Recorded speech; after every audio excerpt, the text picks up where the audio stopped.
The future of Africa's true development lies in taking a value-adding approach to our raw materials. That is, plant, process, package, brand, and sell it.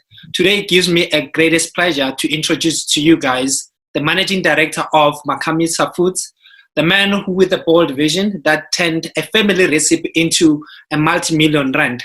Ladies and gentlemen, I can do it alone. Please help me welcome Terence Leluma.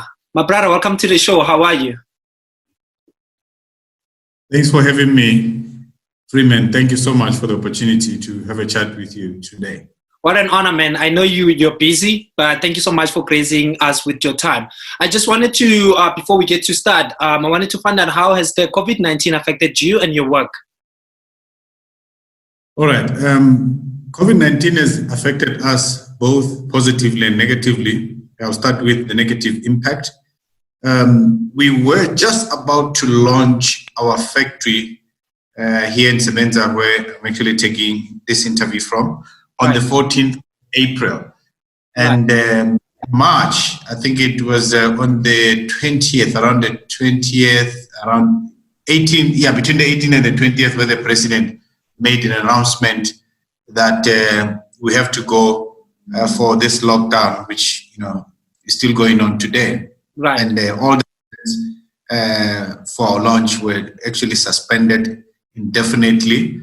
So that is how the negative impact has been realized. Now, on the positive side, we have seen a steady upswing in terms of the demand of our services, which we think we're not going to really experience this rate should COVID-19 not be with us. Yeah. So we see third parties coming in for contract manufacturing requests, which we are considering.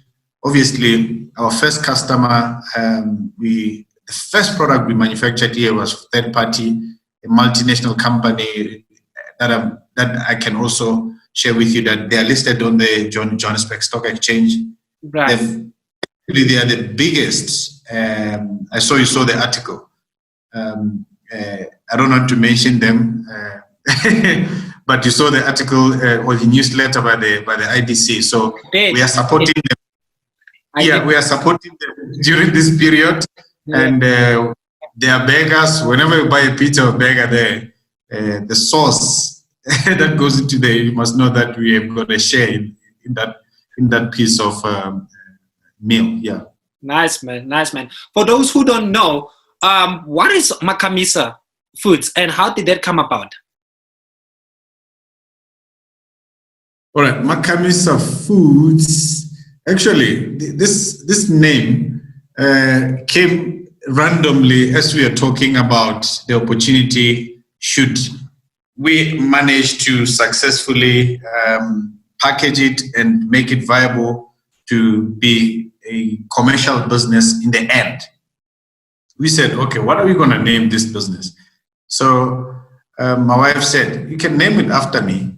Her name is Ntathu, the third one. Then, okay, let's register Ntathu Foods. This was back in early 2016, around January.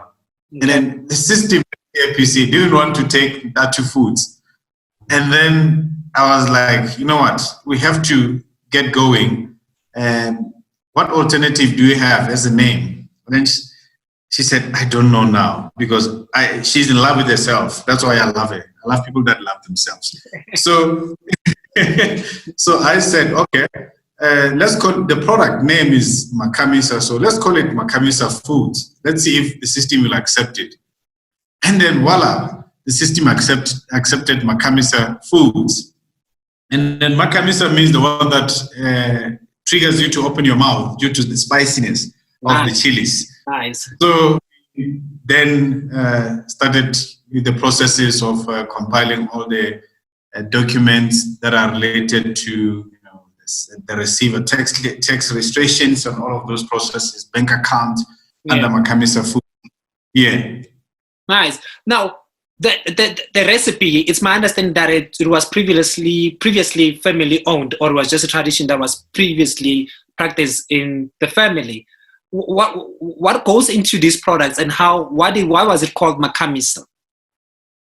Yeah, if I may take you to KZN, where my father-in-law comes from. Yes. They've got relatives in Escort and also in Beckville. He comes from Beckville, but there's a connection of their commerce with Escort, this place of origin. So, in the rural areas, as you may be aware, there's a lot of hunger and not enough resources in terms of food accessibility. Yeah. Because we believe that moving into the urban areas is one brilliant move that can actually set one free, to be free from hunger and famine and all of these things that attack humanity. So the aunt to my father-in-law was the person who started, as my father-in-law tells me, he started cooking this relish when they did not have meat, so that they could have a pap, rice, or any other starch that could accompany this relish to make sure that they go to bed with something in their tummies. Right. And it happened to be so delicious that they kept it in the family. And then auntie started teaching others how to prepare this. And then it ended up being a family dish. Whenever there are gatherings within the Nkomo families where I'm married into, the Makhamisa relish will always be there, prepared by either Ubaba Nkomo or Tami Nkomo, my father-in-law, predominantly, and others. So upon my meeting with him for the first time, when I was still a boyfriend then, my wife introduced me to the family, obviously to the father, and then he then introduced this favorite dish to me. And then I asked him for how long have they been practicing or cooking Makhamisa as a relish or as a side to their main meals. He told me then in 2014, 15, somewhere there, more than 20 years. So now I think he's going for 30 years. Yeah. So I said, so you did nothing about this, because I feel like this is absolutely brilliant. So you came in with an entrepreneurial mindset to it. You just absolutely like dish.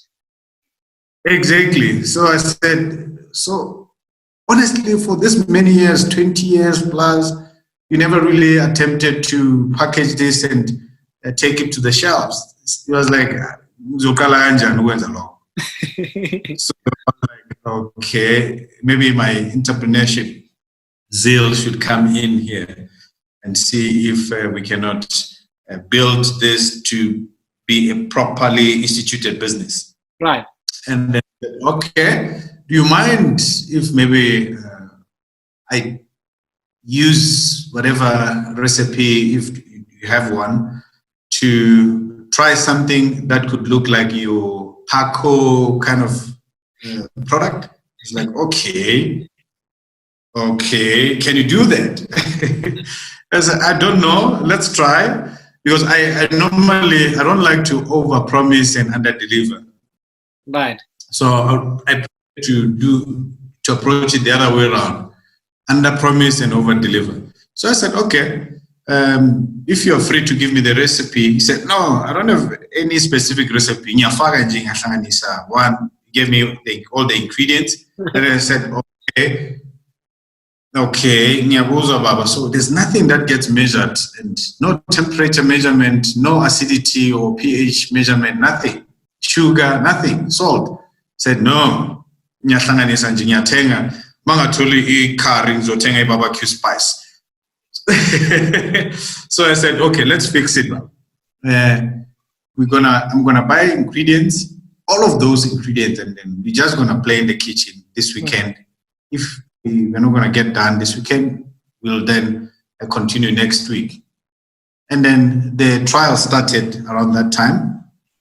and we prepared about 6 samples, different combinations or ingredient variation, and then there's this one that I personally cooked, and then we're actually competing, and then I liked mine more than his, and I was like, no, you can't beat me to my own game, you understand? And then we went out to Barra taxi rank to run some tastings, and then customers or consumers came back with favorable feedback that actually chose or selected my recipe.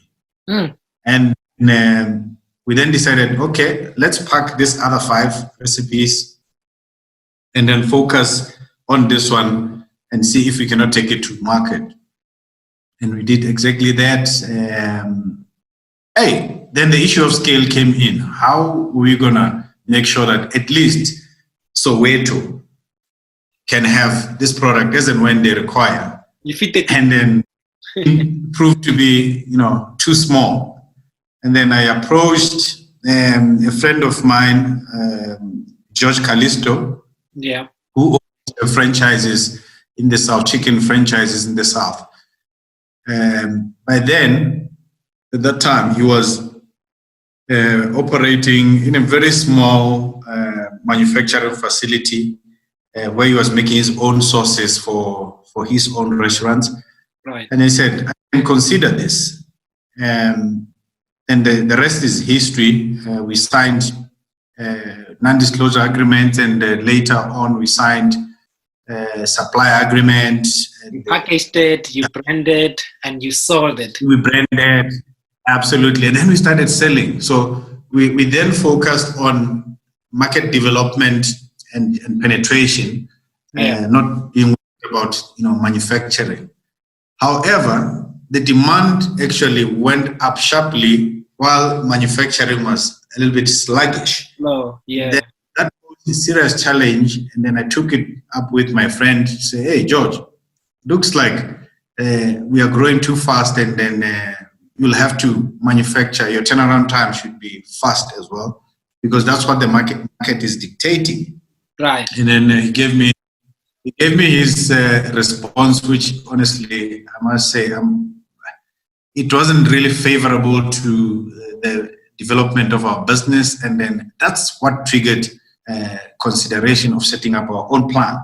Right. Because there were some constraints that came with this challenge of market growth on our side. Yeah. Fast forward from 2017, when I started seeing your work online, obviously on the social media, and finally meeting you in person and buying the products from you. You have just recently moved into a 2,600 square meter plant in east of Johannesburg. What are some of the products that you're working on? Is Makhamisa still the same Makhamisa from the initial conception? What are some of the products, the condiments that you're working on right now? Look, because the goal or the vision has always been to set up a condiment manufacturing company that can offer all wet condiments and possibly even dry in future.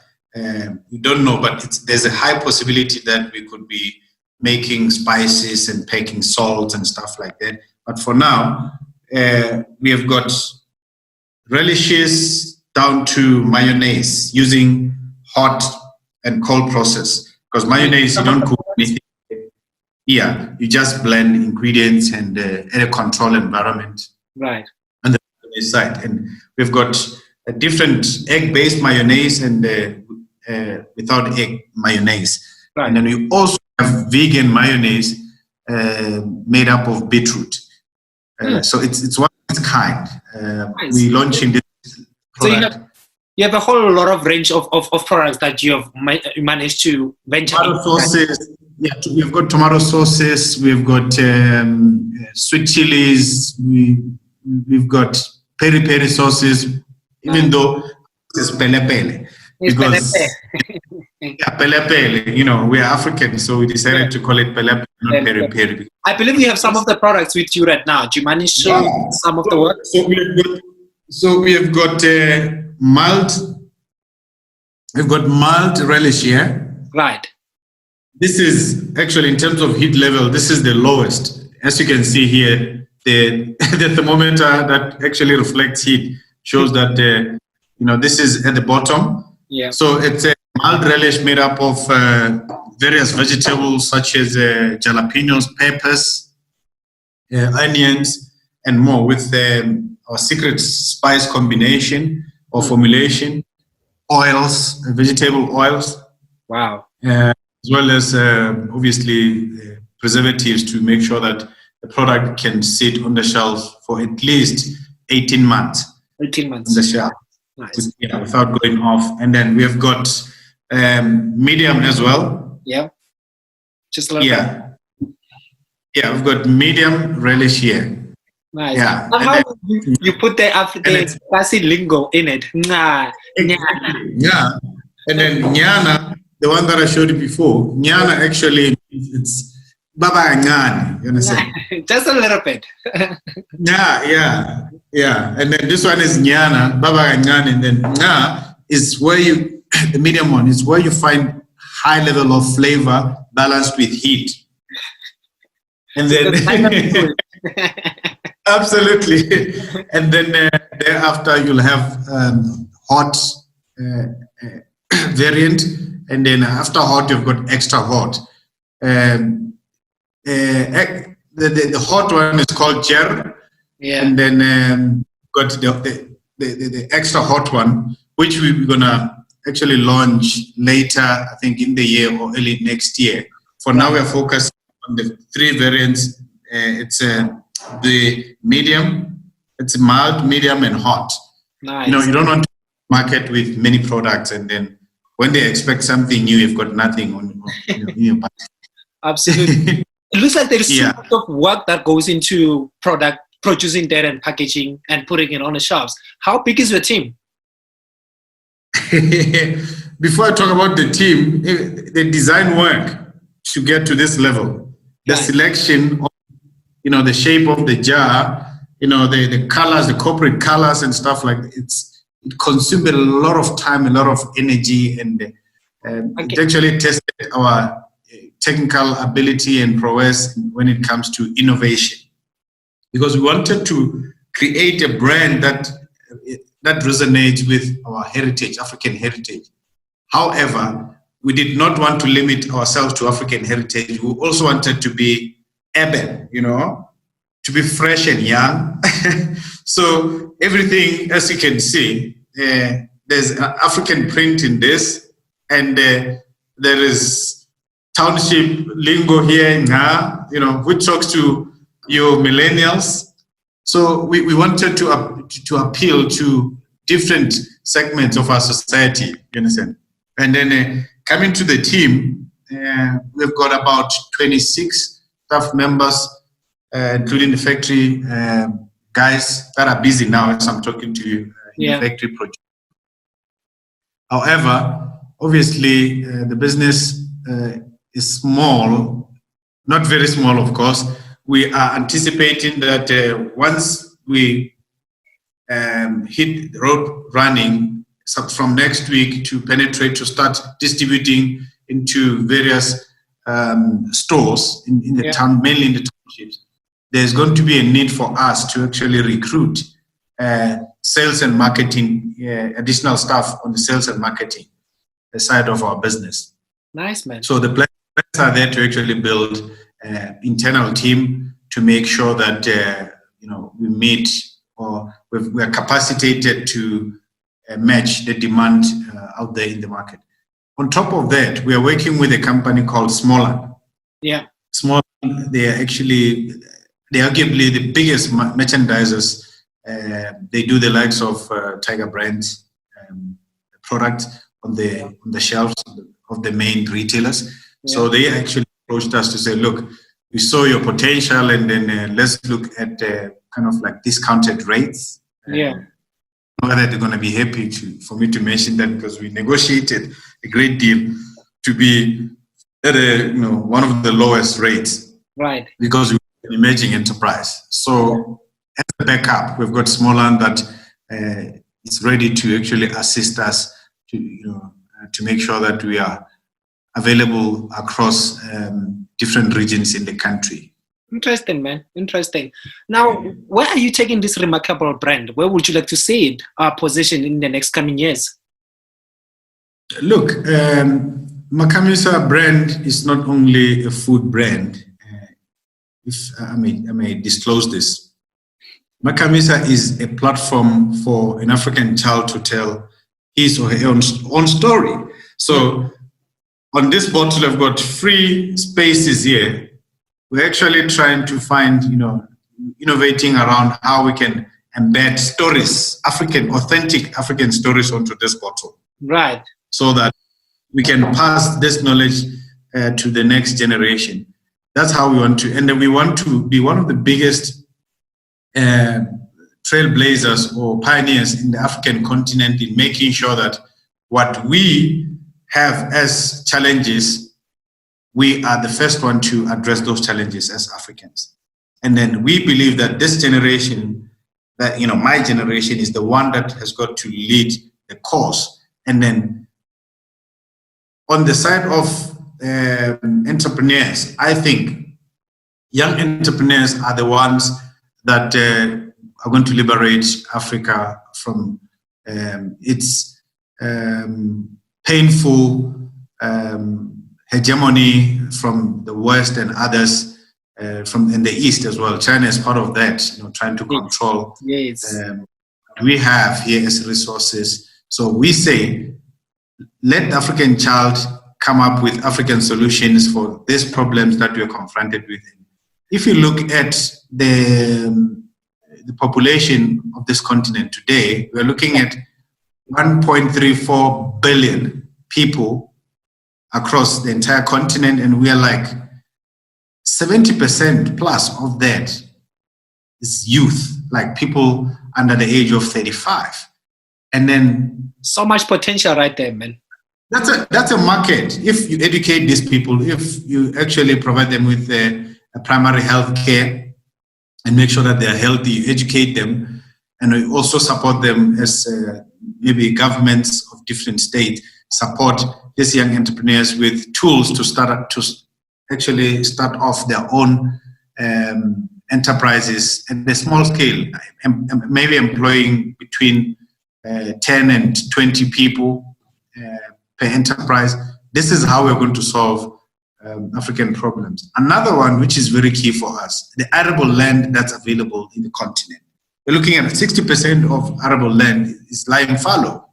It's underutilized, and we are like, let us make agriculture in Africa fashionable. And in that, listen to this, in that you have got a powerful machinery to address issues of hunger, malnutrition, as well as disease, because the body that takes healthy food from the ground, mainly, even though we're going to get challenges to plant organic food because you cannot get scale with organic.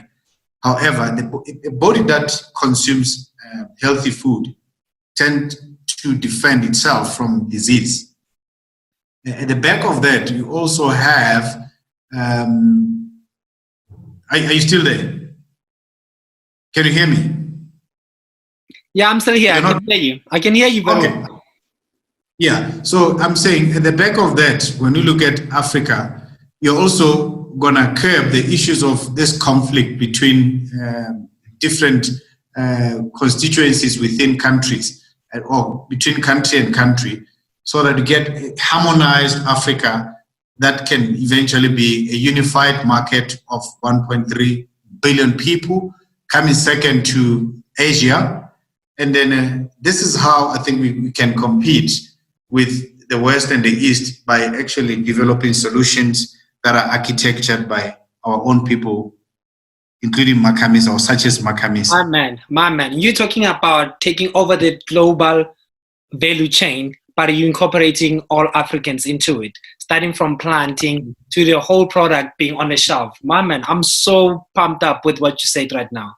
Remember, he who controls the seed controls what you eat, and then technically controls you. Oh, absolutely. That is very true. Yeah. You have managed to secure a great partnership with the famous brands. I'm sorry I have to drop names, but you're doing so well, and I need so many young people out there to listen to this story. You have a great relationship with famous brands that owns a chains of restaurants. I wanted to understand, how easy was it forming a partnership with them, and what sort of working relationship do you have with them? Even though I'm not going to say much about our relationship other than mentioning that, yes, we've got a very strong relationship with famous brands. Yeah. And the famous obviously owns a couple of brands. They've got signature brands and leading brands such as your Steers Wimpy, Debonair's, and Mug and Bean. We happen to be, when you hustle every day with a conviction that one day something has got to give because of your hard work, we happen to be at the right place at the right time when famous brands approached us. We didn't even go to them to say, hey, we're looking for an opportunity. They actually saw the good work we were doing at the time, which we continue to do even now. And then they gave us a cold call to say, hey, we are famous brands and then we'd like to chat. And then famous brands, we didn't expect that. What? No way. What? Famous brands? Not Chicken Licking or something, you start somewhere. Famous brands. And then we honored the meeting, and then we started discussions on how we could work together. And thanks to those guys, I don't know if there was any other partner who could have so much of patience for us, the way famous brands did. It took about 16 months or so while we were busy raising funding, that we were going to build this factory. And then they were patient, and they would always check up on us and say, how are you doing, guys? How far are you? No, take your time. Don't worry. We won't take this away from you. And imagine we didn't know anyone. Maybe if we had an uncle or an auntie there, then we think, no, this is still in the bag. So they were very, very patient. Your work speaks for itself. So there was definitely some need there for such relationship. Absolutely. So yeah, we continue to work with them and support their operations. And this relationship is not for a couple of months or a few years. It's a long-term relationship, I must tell you. Fantastic, man. I hope you keep it that way. Yeah. What are some of the challenges you're facing? Look, man, I think as an entrepreneur, what you normally face on day-to-day basis is, unpredictable, the unpredictability of the market. The market, things are not predictable, especially during this COVID period. You cannot say you're planning for the next 12 months. You have to plan for the next 3 months, because at least, things are more realistic when you take that approach rather than long term, because you don't know what's going to happen, how prices are going to change, whether we'll still be able to import or export at the rate that we used to before COVID-19. And another thing that I can tell you is that when you have such a young team, we've got about 26 staff members, as I said, at an average age of 29. Yeah. So, many of them obviously came without experience, and then we are spending a lot of time training them to be able to be confident and do things that we expect them to do. That's another challenge, but it's not a major one, but it's a challenge because you're dealing with individuals, and people have got their own preferences. So to actually usher them into a space whereby they do things in a common way. Vision. Yes, and then also trying to create this culture that's more appealing to everyone, not only internally but externally. It's one of the challenges that one is facing, but it's a journey, and then we are developing and and growing steadily as we move along. So yeah. Nice, man. Nice. How accessible are your brands right now? I know you work with famous brands that owns the chains of restaurants like your Steers, but how else is your distribution? Where can normal citizen find Oh, your sources? Makhamisa was established in 2016, and I'm mentioning this because it's relevant. So what we are doing now compared to when we started in 2016, we totally changed the strategy altogether, because when we started, we didn't think we were going to have quite this factory sooner, like we did, you understand? Yeah. Yeah. So we had to change the strategy to say, okay, 70% of what we produce here initially should be white labeling, and then as 30% should be our in-house brand. So from next week, I think, no, not next week, on the 5th of June, Makhamisa, this product is going to be available at OBC stores. Whoa. Yeah, and we actually took OBC approach because OBC is mostly available in the townships, because our townships are where we want to be, where our people are. So OBC has got plus minus 70 outlets nationally. So that's where you're going to see us from the 5th of June moving forward. And then I think around August, September, you'll see us at one of the main, if not the biggest retailer in the country. We can't wait. The discussions are ongoing. I cannot say more other than that to say we are negotiating with this retailer, and then the discussions are at a very advanced stage, and we could potentially be doing some white labeling for them as well. So that one will be the mega game changer for us if it comes through. We just impatient and praying that it eventually comes through. It definitely must come through. That product is must have for every family on their table during dinner. On Progressive Podcast, we encourage views that are Pan-African. So we live in South Africa, but we also acknowledge that we are African. So we encourage Pan-African views. In closing, I just wanted to understand and hear your views of what is your hopes and dreams for Africa, and what kind of Africa would you like your children and grandchildren to grow up in? My man, recently we have seen and witnessed the implementation, which is imminent, of African Continent Free Trade Agreement. Yes.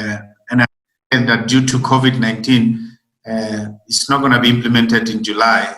It has been suspended till further notice. However, this period will be used for consultation with different stakeholders, especially on the legal framework, because trade, it's got a lot of paperwork and laws that governs it. There's a lot of we believe that when this comes into action, we are going to see much more traction and growth that we all want to see as Africans. And I'm one of the biggest supporters of the initiative to say, without us harmonizing or integrating the continent, moving towards maybe common currency and paying one custom duty when we move goods across the continent, we will never get to build these enterprises or businesses that can compete with the likes of your Amazon, your Alibabas, and the like.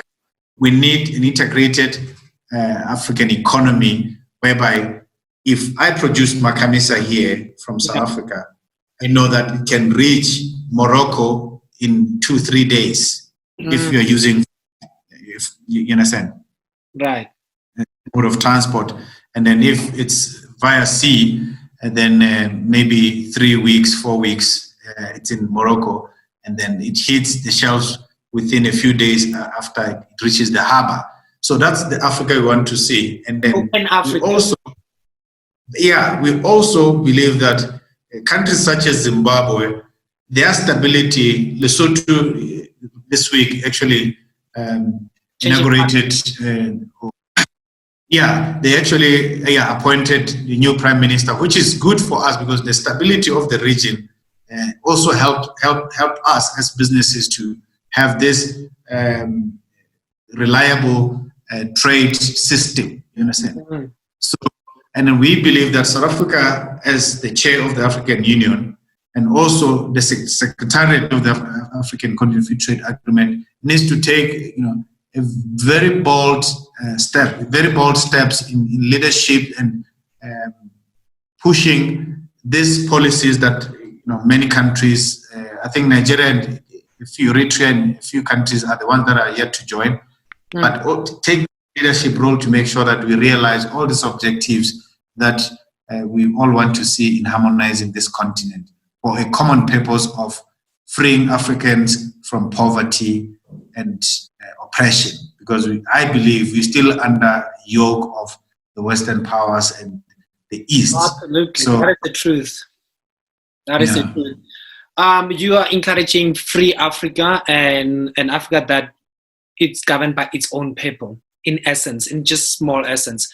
And that sums up. Yeah, even the economies must actually be in our hands, because some countries in the West African region find that the reserves are still held in foreign currency. You've already started the trend with owning the land, with owning the production, the means of the production. That's where we gotta start.